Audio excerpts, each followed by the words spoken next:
Well, with Christmas fast approaching, it's good to know that Jesus Christ will be getting a bit more publicity, a higher than usual profile that he might do at other times of the year. But what kind of Jesus Christ will Joe Public be buying into? Maybe it's just a cutesy babe wrapped up nice and snugly in a pristine manger, surrounded by adoring parents, admiring shepherds and worshipping wise men.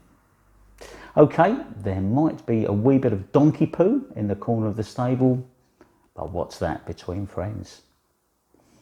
Nevertheless, the historical Jesus is far more than this. We read that the baby grew into a man who submitted himself to the greatest form, the most brutal form of human execution ever invented, in order to make it possible for a sinful human race to be made into relationship once again with a holy God. But even his death, well, that's not the end of it either. We're in the season of Advent, which encourages us to look, yes, back to what Jesus did when he came and walked the earth, but also to look forward to the time when he will return once again. But this time not in obscurity, but a blaze of glory. This time not as a cutesy babe, but as the conquering king, the one who will be the judge of all mankind, the one who each one of us will at some point have to stand and give an account of our lives.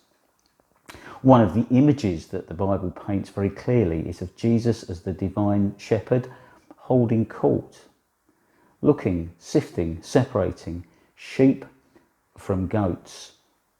Well, growing up in the UK, I didn't immediately get this image for all its enormity. For me, sheep look like sheep and goats look like goats. Even as a townie, I could recognise the difference. But in the Middle East, and to some degree here in Spain as well, the breeds of animal are different. And it's not so easy to differentiate sheep from goats, particularly at a distance and with an untrained eye. But the shepherd, who knows exactly what he's looking for, up close and personal, does. He can separate the sheep from the goats.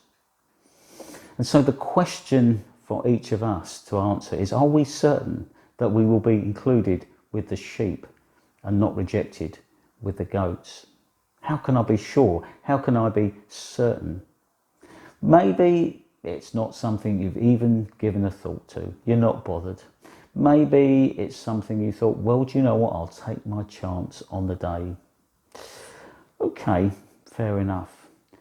But maybe it is just worth thinking about. With all the uncertainties of this life, do you want to be uncertain about what lies ahead?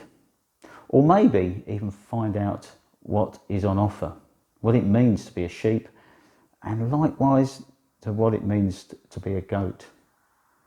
If you are intrigued, interested, or perhaps even sort of disturbed enough to find out a little bit more, why not ask someone you know who is a Christian?